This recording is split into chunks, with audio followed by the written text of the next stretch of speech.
I have read literally thousands of books on modern psychology, metaphysics, ancient magic, voodooism, yogism, theosophy, Christian Science, unity, truth, new thought, and many other dealings.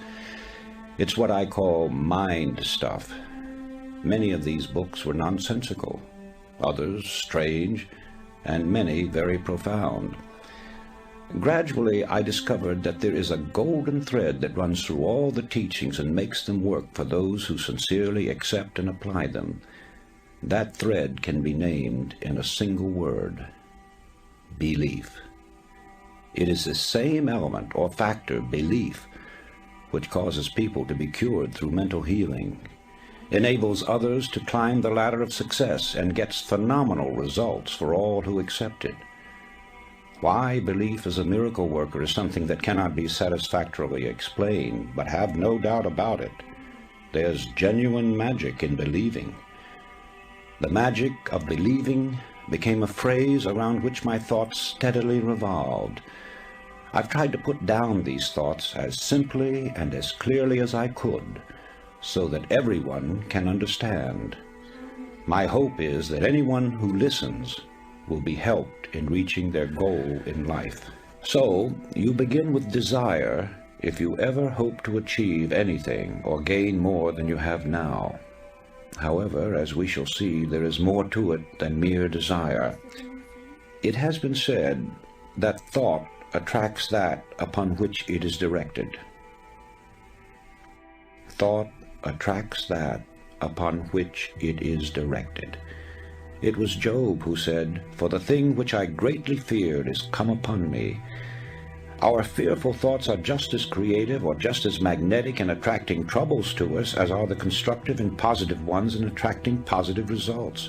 So no matter what the character of the thought, it does create after its kind. When this sinks into a man's consciousness, he gets some inkling of the awe-inspiring power which is his to use. I cling to the theory that while thoughts do create and exercise control far beyond any limits yet known to man, they create only according to their pitch, intensity, emotional quality, depth of feeling, or vibratory plane. In other words, comparable to the wavelength and wattage of a radio station, thoughts have a creative or controlling force in the exact ratio of their constancy, intensity, and power. Let me try to clarify that. While many explanations have been offered, no one knows whether thought is a form of electrical energy or something else yet to be defined. But I have been an experimenter in that branch of electricity known as high frequency, pioneered by the great genius Nikola Tesla. And whenever I think of thought and its radiations and vibrations, I instinctively link them up with electricity and its phenomena. In this manner, they become more understandable to me. All persons living in high altitudes have felt and sometimes observed the electric spark resulting from walking across the room, then touching some metallic substance. That, of course, is a form of static electricity generated by friction. It gives you an idea of how one kind of electricity can be developed through the body. Sigmund Freud, the famous Austrian psychoanalyst, brought the world's attention to the hypothesis that there was a powerful force within us, an unilluminated part of the mind, separate from the conscious mind, constantly at work molding our thoughts, feelings, and actions. Others have called this division of our mental existence the soul. Some call it the superego, the inner power, the superconsciousness, the unconscious, the subconscious, and various other names. It isn't an organ or so-called physical matter such as we know the brain to be. Nevertheless, it is there, and from the beginning of recorded time, man has known that it exists. The ancients often referred to it as the spirit.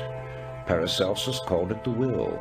Others have called it the mind, an adjunct to the brain. Some have referred to it as conscience, the creator of the still small voice within. Still others called it intelligence, and have asserted that it is a part of the supreme intelligence to which we are all linked. No matter what we call it, I prefer the word subconscious. It is recognized as the essence of life. and the limits of its powers are unknown. It never sleeps. It comes to our support in times of great trouble. It warns us of impending danger. Often it aids us in what seems impossible. It guides us in many ways, and when properly employed, performs so-called miracles.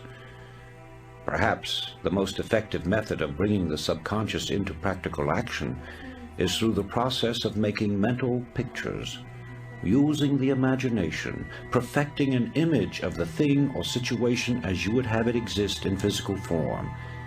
This is usually referred to as visualization. However, before this visualization can work, you must really believe. I refer now to deep-seated belief, a firm and positive conviction that goes through every fiber of your being. When you believe it heart and soul, as the saying goes. Now call it a phase of emotion, a spiritual force, a type of electrical vibration, anything you please, but that's the force that brings outstanding results. It sets the law of attraction into operation and enables sustained thought to correlate with its object. This belief changes the tempo of the mind or thought frequency, and like a huge magnet, draws the subconscious forces into play, changing your whole aura and affecting everything about you, and often people and objects at great distances. It brings into your individual sphere of life results that are sometimes startling. After studying the various mystical religions and different teachings and systems of mind stuff, one is impressed with the fact that they all have the same basic modus operandi, and that is through repetition.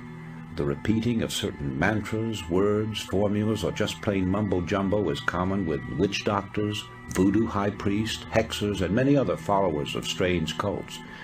They use them to evoke the spirits or work black magic. One finds the same principle at work in chants, incantations, litanies, daily lessons. Also the frequent praying of the Buddhists and Muslims alike. The affirmation of the Theosophists and the followers of unity, the absolute, truth, new thought, divine science. In fact, it is basic to all religions, although here it is white magic instead of black magic.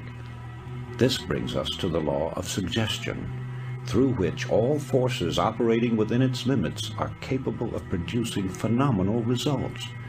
That is, it is the power of suggestion and autosuggestion, your own to yourself, or heterosuggestion coming to you from outside sources, that starts the machinery into operation or causes the subconscious mind to begin its creative work. And right here is where the affirmations and repetitions play their part. It's the repetition of the same chant, the same incantation, the same affirmations that lead to belief. And once that belief becomes a deep conviction, things begin to happen. Now, this is the same identical force and the same mechanics that Hitler used in building up the German people to attack the world. A reading of Mein Kampf will verify that. Dr. René Fauvel, a famous French psychologist, explained it by saying that Hitler had a remarkable understanding of the law of suggestion and its different forms of application.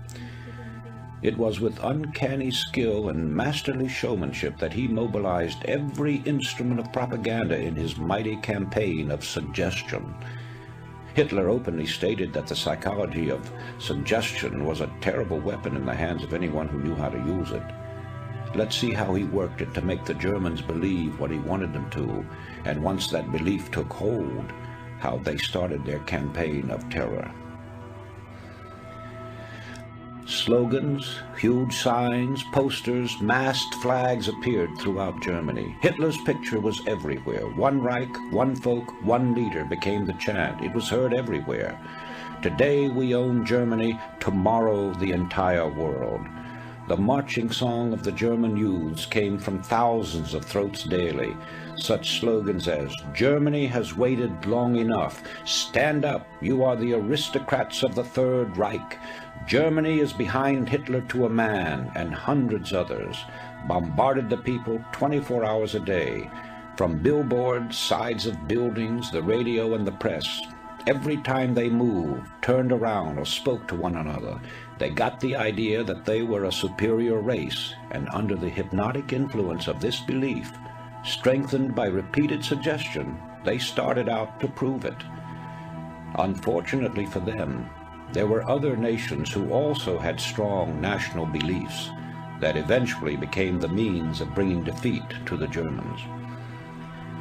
I know that it is difficult for the average person who knows nothing of this subject to accept the idea that all is within. But surely the most materialistic person must realize that as far as he himself is concerned, nothing exists on the outside plane unless he has knowledge of it or unless it becomes fixed in his consciousness. It is the image created in his mind that gives reality to the world outside of him. Happiness, sought by many and found by few, therefore is a matter entirely within ourselves. Our environment and the everyday happenings of life have absolutely no effect on our happiness except as we permit mental images of the outside to enter our consciousness. Happiness is wholly independent of position, wealth, or material possessions. It is a state of mind which we ourselves have the power to control, and that control lies with our thinking. Emerson said, "What is the hardest task in the world? To think." Obviously this is so when one considers that most of us are victims of mass thinking and feed upon suggestions from others. We all know that the law of cause and effect is inviolable. Yet how many of us ever pause to consider its workings? The entire course of a man's life has many times been changed by a single thought, which coming to him in a flash became a mighty power that altered the whole current of human events. History is replete with the stories of strong-minded, resolutely willed individuals who, steadfastly holding to their inner convictions, have been able to inspire their fellow man and in the face of tremendous and determined opposition have literally created out of nothing great businesses, huge empires, and new worlds. They had no monopoly of thought power. You and every man and woman have it. All you have to do is use it. You will then become the person you envisage in your imagination. Know yourself. Know your power. Faithfully use the cards and the mirror techniques, and you will get results far beyond your fondest expectations. Just believe that there is a genuine creative magic in believing, and magic there will be, for belief will supply the power which will enable you to succeed in everything you undertake. Back your belief with a resolute will, and you will become unconquerable. A master of men among men, yourself.